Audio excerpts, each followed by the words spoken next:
Alors? L'étape du Tour 2025. Fastoche.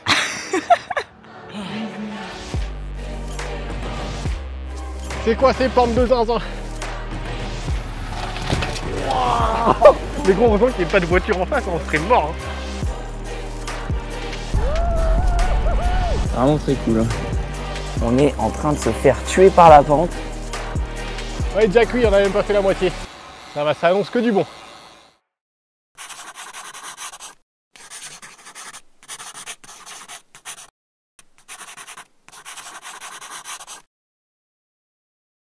En direct d'Albertown où le 20 juillet prochain nous serons plus de 16 000 participants à être sur la ligne de départ de l'étape du Tour 2025. Bienvenue sur cette vidéo, nous sommes le mercredi 6 novembre et les inscriptions pour l'étape du Tour sont aujourd'hui. Si tu as eu de la chance, tu as réussi à t'inscrire et faire de l'étape du Tour ton ultime défi pour 2025. Ou alors peut-être que tu ne le sais pas encore, mais tes potes t'ont inscrit en douce et comptent t'offrir cette étape pour Noël. Et dans ce cas là, force à toi parce qu'il va falloir aller rouler cette année pour pouvoir venir à bout des 131 km et plus de 4500 mètres de dénivelé positif. Mais ne vous inquiétez pas car aujourd'hui 2 pros chevaliers vont se lancer à l'assaut de ce château fortifié pour vous montrer que tout est possible. Je sais pas pourquoi je me suis lancé dans cette métaphore du Moyen-Âge. Ah bah si, je sais. Parce qu'aujourd'hui, je suis accompagné de Messire Lancelot. Trêve de blabla, départ d'Albertville. On monte sur le bike, on est parti.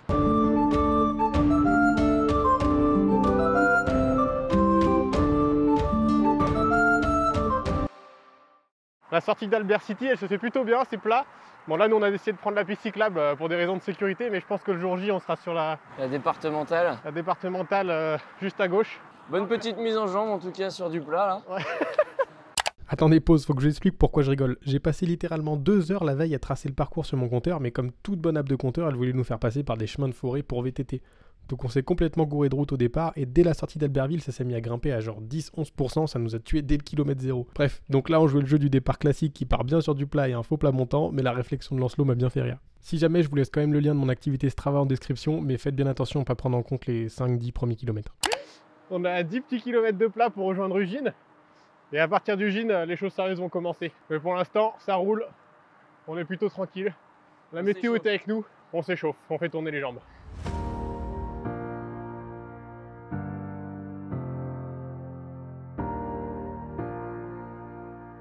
Bon, et cette première portion de plat, elle est ultra ouverte. Il n'y a pas beaucoup d'arbres pour cacher du vent. Donc je pense que la meilleure stratégie, ce sera juste de se mettre dans des groupes. Sans partir comme des fous, parce que il y en a quand même pour 130 bornes et 4500 de D+. Rester avec des gens pour rouler à notre rythme dès le début, ça jouera sur la fin. À la fin de ces 10 premiers kilomètres de plat, on rentre dans le village d'Ugine. C'est un village? Non, c'est pas un village. Ouais, c'est plutôt une ville, hein, c'est grand. Donc on rentre dans Ugine et à partir de là, c'est 11,3 km à 5,1% de moyenne pour grimper la côte d'Héry-sur-Ugine. Et le goudron est parfait. Attention à ne pas vous faire avoir mentalement. Il y a une petite descente là très agréable dans le col, mais juste derrière vous allez voir, ça remonte, c'est un mur à 12%. Alors cette petite descente elle passe bien. Et là on en chie là. Ah c'est bon. Ah c'est bon, il a le mic. Allez. Bon alors qu'est-ce que t'en dis de ces 20 premiers kilomètres déjà là? Écoute, pour l'instant ça grimpe doucement. Ça y va crescendo là, on regarde le petit Garmin, c'est vert, orange puis rouge. Ouais, ça peut couper les pattes ça. Et on n'est pas encore dans le rouge. C'est vrai qu'elle est bien cette côte parce qu'elle elle permet de se chauffer. On a eu ce faux plat d'Albertville jusqu'ici. Et là on a cette petite côte qui permet de chauffer les cannes progressivement. Avant de mourir définitivement. C'est ça. Et là on a déjà une bonne grimpette à faire. Une fois qu'on sera en haut d'Héry, il y a seulement 3 km de descente. Puis on repart sur je crois 5-6 km de montée. Et derrière là on aura une vraie pause avec une longue descente. Mais pour l'instant il faut pédaler.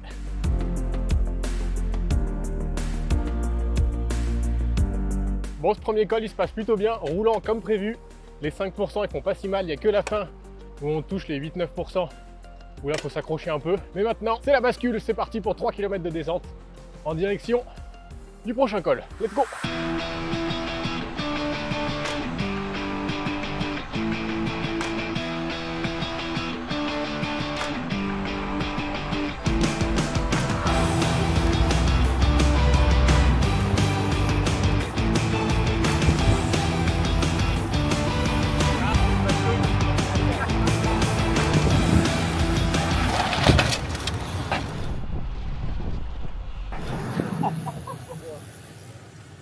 la vache. Ça va? Ouais, ça va. Qu'est-ce que ça fait?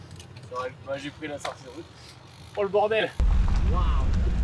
Mais ça va ton... Ouais, c'est ok, je pense. Ouais, nickel. Plus de peur que de mal. On a eu chaud au cul. Bah, en fait, j'ai pris la sortie de route.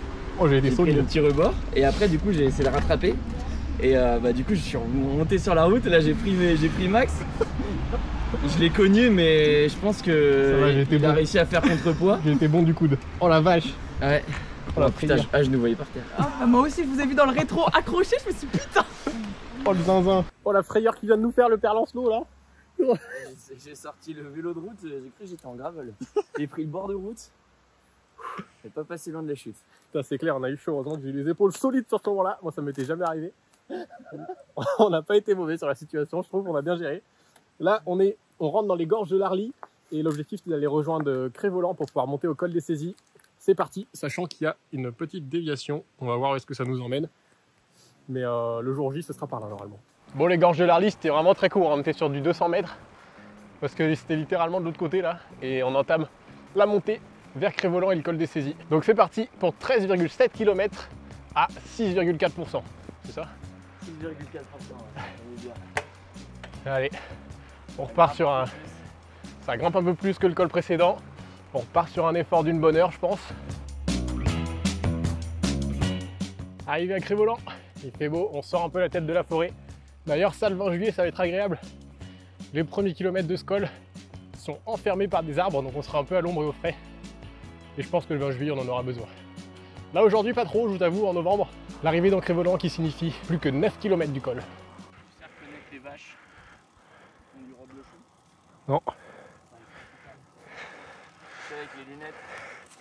Ah ouais? Là, des barres. Elles ont la tête blanche avec les yeux marrons. C'est les abondances.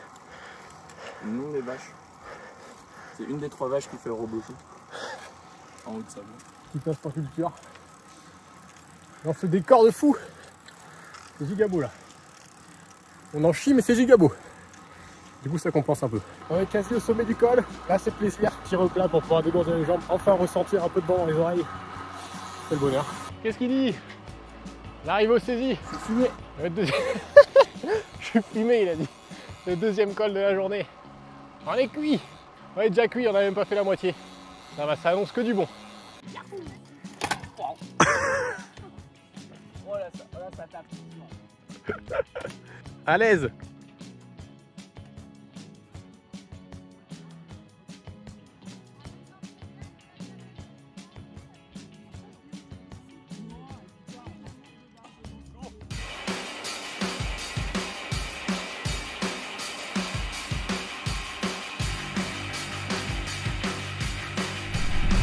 C'est trop beau!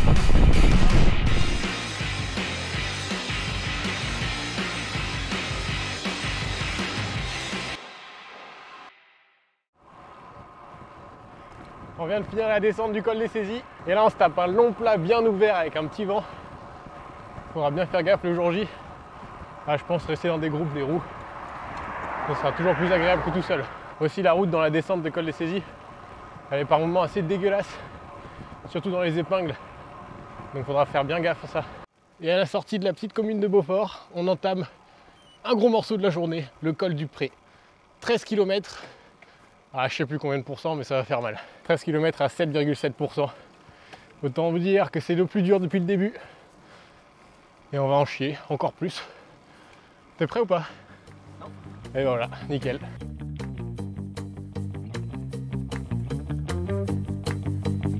Encore 5 km dans le col du Pré. Ce qui indique l'exacte moitié de l'étape du tour. Dites-vous qu'on est à 4h15 d'effort. Et que d'ici 15 minutes, les premiers seraient déjà arrivés. Ça fout le mort, ça. Ouais. Nous, on est à la moitié. Il y en a, tu te dis, ils sont sur la dernière pente. On peut plus. Ouais. On continue cette montée du col du Pré qui va laisser des traces. Je peux vous le dire. Mais les paysages sont somptueux. Et ça permet de garder le moral.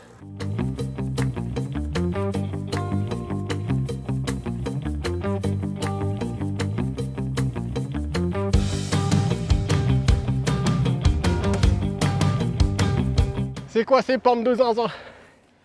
On est en train de se faire tuer par la pente. Dans le col du Pré. C'est dur. C'est très dur. On a déjà lâché quelques gouttes de sueur à travers 2400 de D+, à peu près. On est à combien là? 2005. 2500. C'est la moitié quoi. Plus de la moitié de ce qu'il faut faire au global. Non, franchement, une fois en haut du col du Pré, je pense qu'on sera plutôt bien. Parce qu'il nous reste 5 petits kilomètres pour rejoindre le Cormier de Rosenau. Derrière, c'est longue descente et après, c'est la montée finale vers la Plagne où il faudra garder du mental pour avoir les jambes. Si le mental y est, les jambes suivront. C'est ma devise. Pour la Plagne 2050. Moi, j'ai parié que Maxime serait aussi rouge que son vélo à l'arrivée. Il y a de fortes chances. Tout à gauche en danseuse, là, il n'y a plus rien dans les cannes. Hâte d'arriver en haut pour le ravito. Il y a le paquet d'Ol Del Paso qui dépasse de la voiture. Ah, il nous nargue. Oh là. Nous y voilà, dans le dernier kilomètre du col du Pré. C'est pas une mince affaire, mais On voit le Mont Blanc. je vais vous montrer la motivation devant. Bam! Le Mont Blanc au bout de la route. Ça donne envie. Ça donne envie Oui. de s'arracher jusqu'au bout. On n'a jamais été aussi proche, mon Lancelot. Allez mon gars. Symbolique ce col. Il est symbolique.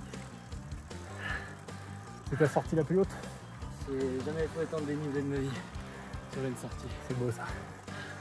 On va le péter son record. 4005 aujourd'hui.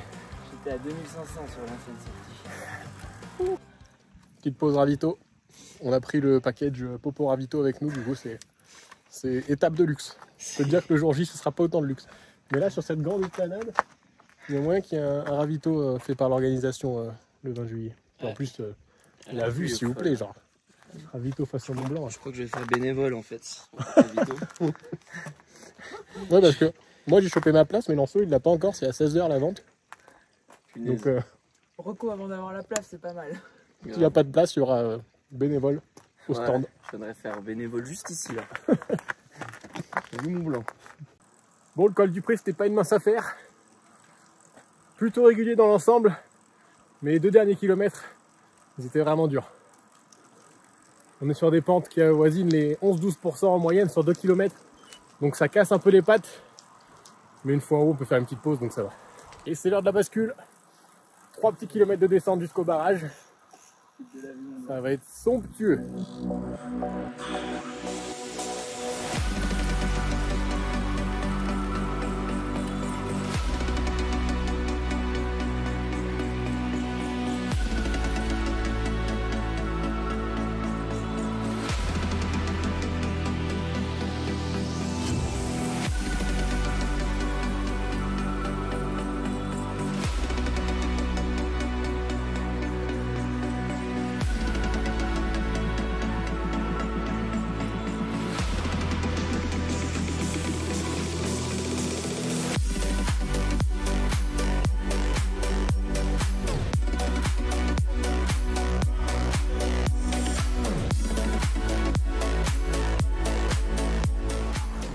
Après cette petite parenthèse féerique sur le barrage, on se retrouve de nouveau dans le dur, pas encore, mais ça arrive, pour monter au Cormier de Rosenau, 5,9 km à plus de 6%. Par rapport à ce qu'on a fait avant, c'est un amuse-bouche. Oh, ça grimpe dans le raid là.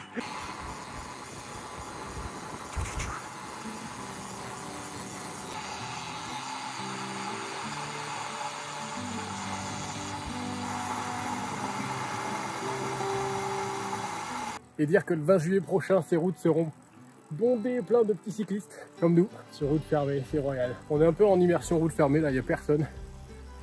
C'est vraiment parfait. Honnêtement, ces 5 petits kilomètres, ils se montent bien, non? Qu'est-ce que t'en dis?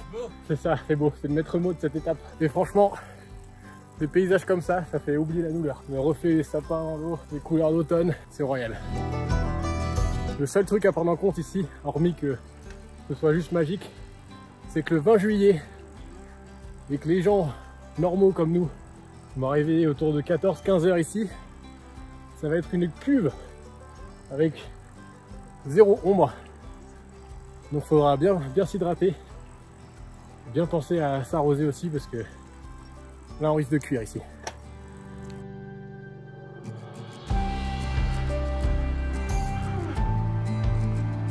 Vraiment très cool. Hein.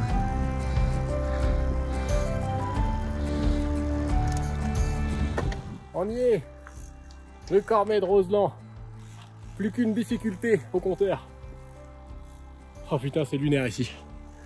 Cormet de Roseland. Let's go. On est venu à bout des 6 km du Cormet de Roseland. Là, on a enfin le droit à du répit. 30 km de descente jusqu'au pied de la Plagne. Là où les choses sérieuses vont finir. Parce qu'elles ont bien commencé déjà. Mais on a fait le plus dur. Il ne reste plus qu'une difficulté. Et honnêtement, le mental, le fait d'arriver en haut de l'avant-dernière, ça fait du bien. So let's go!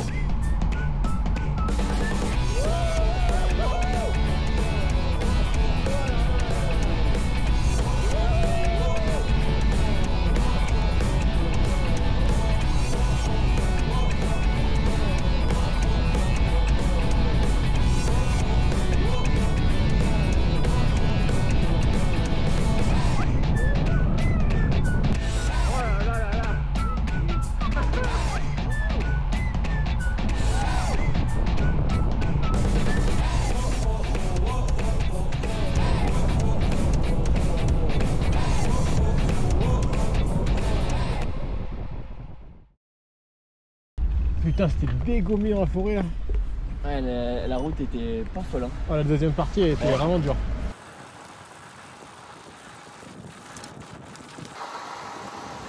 Énorme déception. C'est tout vendu. Il n'y a plus de place pour l'étape. Voilà. Heureusement que je l'ai fait aujourd'hui. Ouais, c'est une façon de le voir. Voilà. Économise de 159 €. Mon père, tu viens sans dossard. Ouais. Oh, merde alors. On est en train de se terminer. On est en train de se terminer. Il nous reste 15 km. La dernière ascension de la journée de cette étape du Tour 2025. On va tout donner les potes. Allez. Jusqu'en haut. Jusqu'au bout. Jusqu'au bout, mais le soleil commence à se coucher, on a été un peu lent. Mais en juillet, ce sera pas le cas, tout va bien. Allez, feu. Fun fact, c'est 21 lacets à la plaque. Voilà. Je tous les plus d'inspi là. Plus d'inspi.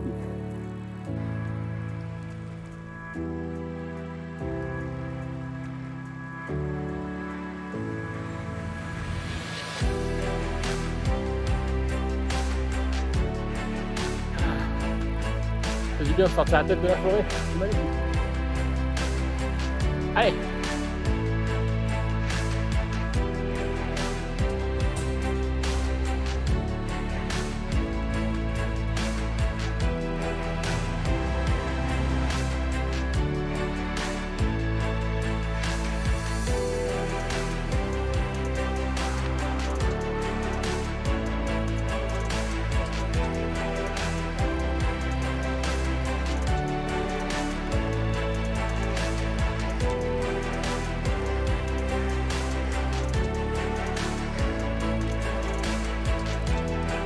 Ah.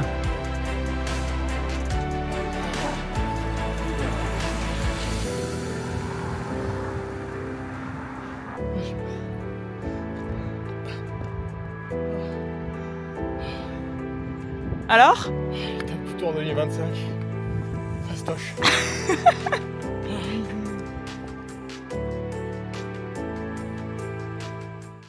On l'a fait, on est venu à bout de l'étape du Tour 2025 entre Albertville et La Plagne. Non sans mal, certes, mais si vous êtes encore là à la fin de la vidéo, c'est que vous comprenez le bonheur que procure le dépassement de soi. J'ai participé aux étapes du Tour 2023 et 2024 et l'édition 2025 est à mes yeux la plus difficile des 3 dernières années. Les ascensions sont interminables, toutes plus longues les unes que les autres. À mes yeux, c'est le col du Pré qui remporte l'Oscar du col le plus difficile de cette étape 2025. Des pentes irrégulières qui cassent le rythme sur une route étroite et pour finir en beauté 2 km à plus de 11-12%, c'est vraiment coriace. Alors oui, vous allez me dire, la montée vers la Plagne est bien plus longue, certes, mais pour moi, elle arrive un moment où on est au climax du mental, et comme j'aimais à le dire dans la vidéo, quand il y a le mental, il y a les jambes qui suivent, puis ça reste une montée en station, donc c'est une route large, une pente régulière, il n'y a aucun piège. Pour moi, elle est certes longue, mais elle fait pas si peur que ça au final. Un grand merci à Messire Lancelot de m'avoir accompagné tout au long de cette sortie, et aussi à Pauline, ma chérie, qui nous a permis de réaliser cette sortie, de tourner des plans de ouf à l'arrière du coffre, mais par-dessus tout, avoir la chance d'avoir des ravitaux où on voulait. Ce sera bien plus dur le jour J. J'espère vous croiser nombreux et nombreuses le 20 juillet prochain à Albertville. D'ici là, entraînez-vous bien, Moi personnellement, j'ai du pain sur la planche pour remplir mon objectif. D'ailleurs, je t'invite à aller me suivre sur tous mes réseaux sociaux que tu trouveras dans la description, où tu vas pouvoir suivre ma progression et mes entraînements. Sur YouTube, on se retrouve dans la prochaine vidéo dans laquelle, avec Popo, on continuera d'aménager notre van. Zoubi!